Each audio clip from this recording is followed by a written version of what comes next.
கற்றறிந்த வழக்கறிஞர்களுக்கு வணக்கம். நான் உங்கள் ஆர்.எஸ். இந்திரா, வழக்கறிஞர், சென்னை உயர்நீதிமன்றம். சென்னை உயர்நீதிமன்றத்தில் கடந்த 16 வருஷமா நான் வழக்கறிஞர் தொழில் செஞ்சுட்டு வந்துட்டு இருக்கேன். கடந்த 16 வருஷமா வழக்கறிஞராக செயல்பட்டு இருக்கிறேன் அப்படின்னு நான் பெருமையாக சொல்லிக்கலாம். ஏன்னா என் கூட நல்ல சீனியர் அட்வொகேட்ஸ், யங் அட்வொகேட்ஸ், என்னோட கலீக்ஸ், ஜூனியர்ஸ் எல்லாருமே எனக்கு சப்போர்ட் பண்ணி நான் ஒரு சிறந்த பெண் வழக்கறிஞராக செயல்படுவதற்கு உறுதுணையாக இருந்தாங்க.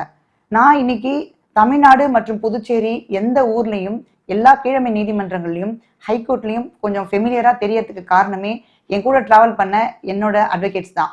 ஸோ இந்த 16 வருஷம் சர்வீஸில் பார்த்தீங்கன்னா நான் ரொம்ப பாடுகள் அனுபவிச்சு நான் எப்படியெல்லாம் கஷ்டப்பட்டு இந்த தொழிலில் முன்னேறி வந்திருக்கிறேன் அப்படின்னு சொன்னால், நான் ஒரு சாதாரண குடும்பத்தை சேர்ந்தவள். எனக்கு பின்புலமாக என் பேரண்ட்ஸ் படித்தவங்க கிடையாது. எனக்கு நல்ல சப்போர்ட்டிவாக இருக்கிறதுக்கு யாருமே ஆள்பலமும் கிடையாது. இப்படி இருந்த ஒரு குடும்பத்துல முதல் பெண் பட்டதாரி, 2வது பெண் வழக்கறிஞரா என் குடும்பத்துல, எங்க தெருவுல, எங்க ஊர்ல நான் என்னுடைய தொழிலை ஆரம்பிச்சேன். இன்னைக்கு 16 வருஷங்கள் கடந்து நான் ஒரு சிறந்த வழக்கறிஞரா செயல்பட்டு இருக்கிறேன் அப்படின்னு சொல்லணும்னு நினைச்சா, நான் டெடிகேட்டடா இந்த ப்ரொஃபஷனலை விரும்பி நான் பொறுப்பேற்று நடத்திக்கிட்டு வந்துட்டு இருக்கிறேன். இந்த 16 வருஷங்கள்லயே நான் செஞ்ச நிறைய விஷயங்கள் நான் உங்கள்கிட்ட ஷேர் பண்ணிக்கணும்னு ஆசைப்படுறேன். இந்த 16 வருஷத்துல என்னென்ன செஞ்சிருக்கேன் அப்படின்னு உங்கள்கிட்ட ஒரு சின்ன விஷயம் சொல்லணும்னு ஆசைப்படுறேன். 16 வருஷ காலங்கள் நான் செய்த பணிகள், நான் சிவில் வழக்கு, கிரிமினல் வழக்கு, இது தவிர்த்து மற்ற சில சர்வீசஸும் செஞ்சுட்டு இருக்கேன். இதுல என்னென்ன சர்வீஸ் அப்படி இருக்குன்னு பார்த்தீங்கன்னா, இலவச சட்ட ஆலோசனை மையம் அப்படின்னு சொல்லி ஒரு சென்டர் நடத்திட்டு இருக்கேன். இதுல இலவசமா சட்ட ஆலோசனை கொடுத்துட்டு அதன் மூலியமா வருகிற மக்களுக்கு நான் அவங்களுக்கு சர்வீஸாக பண்ணி கேஸாக எடுத்து நடத்தி கொடுத்துட்டு இருக்கிறேன். இது தவிர்த்து இலவச வேலை வாய்ப்பு மையம் அப்படின்னு சொல்லி நடத்திட்டு இருக்கேன். இதன் மூலியமா பார்த்தீங்கன்னா ஒரு 700 பேருக்கு மேலே அவங்களுக்கு ஜாப் ஃப்ரீயாக வாங்கி கொடுத்துட்டு இருக்கேன்.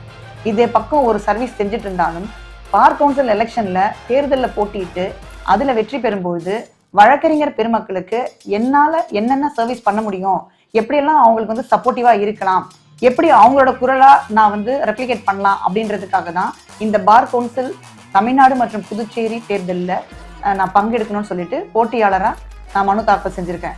இதன் மூலயமா நான் பார் கவுன்சில் தேர்தலில் போட்டியிட்டு வெற்றி பெறும்போது என்னென்ன செய்யலாம் அப்படின்னு ஒரு மேனிஃபெஸ்டோ வச்சுருக்கேன். இது சம்பந்தமாக நான் சொல்கிறேன். இந்த மேனிஃபெஸ்டோ என்னன்னு பார்த்தீங்கன்னா, என்னை போன்று இருக்கிற பெண் வழக்கறிஞர்களுக்கு அவங்களுக்கு என்னென்ன தேவைகள் இருக்குது, எப்படியெல்லாம் அவங்களோட நீட்ஸை ஃபில்ஃபில் பண்ணலாம். ஃபர்ஸ்ட் ஆஃப் ஆல் பார்த்தீங்கன்னா, அவங்களோட மேட்டர்னிட்டி பீரியடில் பெண் வழக்கறிஞர்களுக்கு அரசு ஊழியர்களாக இருந்தாக்கா அவங்களுக்கு மேட்டர்னிட்டி லீவ் கொடுத்து அவங்களுக்கு ஸ்டைஃபன் மாதிரி கொடுக்குறாங்க. ஸோ அதே மாதிரி நம்ம பெண் வழக்கறிஞர்கள் ஒரு டிஸ்ட்ரிக்ட்லேயும் எத்தனை பேர் இருந்தாலும் அந்தந்த கோர்ட்லேயும் அவங்களுக்கு ஒரு மேட்டர்னிட்டி ஸ்டைஃபன் மாதிரி கொடுக்கணும்னு நான் இந்த மேனிஃபெஸ்டோவில் முதல் மேனிஃபெஸ்டோவாக வச்சுருக்கேன். 2வது, அட்வொகேட்ஸுக்கு ப்ரொடெக்ஷனே கிடையாது. ஈஸியாக ஒருத்தர் ஒரு அட்வொகேட்டை தாக்கிட்டு இதனால நிறைய வழக்கறிஞர்கள் இறந்தும் போயிருக்காங்க, பாதிக்கப்பட்டும் இருக்கிறாங்க. ஸோ இந்த மாதிரி இனிவரும் காலங்களிலே எந்த அட்வொகேட்ஸும் பாதிக்கப்படாத வண்ணமாக அவங்களில் ஒருத்தராக முதல் குரலாக நான் நின்று வழக்கறிஞர்களுக்கு ப்ரொடெக்ஷன் கொடுக்கும்படியாக என்னுடைய சேவை இருக்குன்றதுல நான் 2வது மேனிஃபெஸ்டோ சொல்கிறேன். 3வதாக பார்த்தீங்கன்னு சொன்னாக்கா, யங் அட்வொகேட்ஸ்க்கு இது வரைக்கும் சரியான முறையில் ஸ்டைஃபன்ஸ் கிடைக்கல. ஸ்டைஃபன் அனௌன்ஸ் பண்ணியிருக்காங்க, பட் இன்னும் நிறைய பேருக்கு கிடைக்காம இருக்கு. அண்ட் வெல்ஃபேரும் ப்ராப்பராக அவங்களுக்கு கிடைக்கல. அது மட்டும் இல்லாமல் இந்த இன்சூரன்ஸ், அவங்களுடைய தேவைகள் அவசர காலத்துக்கு என்ன வேணுமோ அவங்களுக்கு ஃபுல்ஃபில் பண்ணுறதுக்காக இது 3வதாக நான் செயல்படுத்தணும்னு ஆசைப்படுறேன். 4வதாக பார்த்தீங்கன்னு சொன்னாக்கா, இந்த உங்கள் கீழமை நீதிமன்றங்கள்லையும் ஹைகோர்ட்லேயும் ஒரு பார் அசோசியேஷன்லையும் அங்கங்கே பதிவு செஞ்சிருக்க வழக்கறிஞர்களுக்கு என்ன தேவைகள் இருக்குது, அவங்களுக்கு என்ன பிரச்சனைகள் இருக்குது, என்ன மாதிரியான நீட்ஸ் இருக்குன்னு சொல்லிட்டு நேரடியாக அவங்களுக்கு 24 மணி நேரம், அதாவது 24/7 அப்படின்ற முறையில் நேரடியாகவே அவங்களுக்காக குரல் கொடுத்து செயல்படுத்தும் வண்ணமாக எந்த ஊராக இருந்தாலும் என்னோட இனிஷியேஷன் முதல்ல இருக்கும்ன்றதை நான் இந்த இடத்துல தெரிவிச்சுக்கிறேன். அங்கே இருக்கிற பிரச்சனைகளை அவங்களுக்கு என்ன தேவைகள் இருக்குதோ உடனடியாக நான் தீர்வு செய்துப்பேன்னு சொல்லிட்டு இதன் மூலயமா நான் என்னுடைய கருத்தை தெரிவிச்சுக்கிறேன். மேலும் இப்போ இருக்கிற யங் அட்வொகேட்ஸ்க்கு நம்ம செக்ஷனில் ஃபைல் பண்ணுறதுக்கு ரொம்ப ஸ்ட்ரகிள் பண்ணுறாங்க. இதனால் என்ன ப்ரொசீஜரில் ஃபைல் பண்ணுறது, என்ன செக்ஷனில் ஃபைல் பண்ணுறது, ரிட்டர்ன் ஆகுது, இதனால் அவங்கள ஃபாலோ அப் பண்ண முடியாமல் ரொம்ப பரிதவிச்சு நிற்கிறாங்க.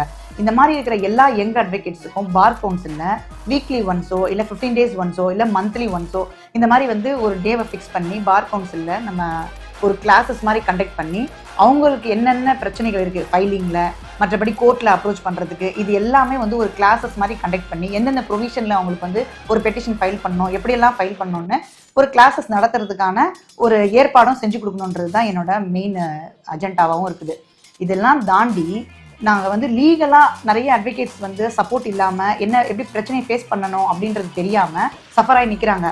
இவங்களுக்கு 24/7 அவங்களோட லீகல் இஷ்யூஸ் எதுவாக இருந்தாலும் என்னை ஈஸியாகவே காண்டாக்ட் பண்ணலாம். ஏன்னா நான் ஈஸியாக காண்டாக்ட் பண்ணக்கூடிய ஒரு பர்சன் தான்.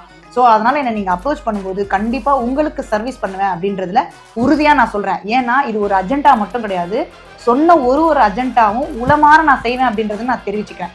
ஸோ நீங்கள் எனக்கு ஒரு வாய்ப்பு கொடுத்து ஓட் பண்ணும்போது நிச்சயமாக உங்களோட வாய்ஸாகவும் உங்களில் ஒருத்தியாகவும் எங்கள் அட்வொகேட்ஸ்க்காகவும் சீனியர் அட்வொகேட்ஸ்க்காகவும் நான் நிச்சயமாக செயல்படுவேன்றதை உங்களுக்கு நான் தெரிவிச்சுக்கிறேன். அது மட்டும் இல்லாமல் இப்போது டோல்கேட்டில் வந்து பார்த்தீங்கன்னா எந்த அட்வொகேட்ஸையும் கன்சிடர் பண்ணவே மாட்டேங்கிறாங்க. இந்த கன்சிடரை வந்து சட்ட ரீதியாக அவங்கவுங்களுடைய உரிமைகளை, அதாவது அட்வொகேட்ஸோட உரிமைகளை பெற்று தருவேன்னு சொல்லிட்டு உங்கள்கிட்ட வந்து உறுதியாக நான் தெரிவிச்சுக்கிறேன்.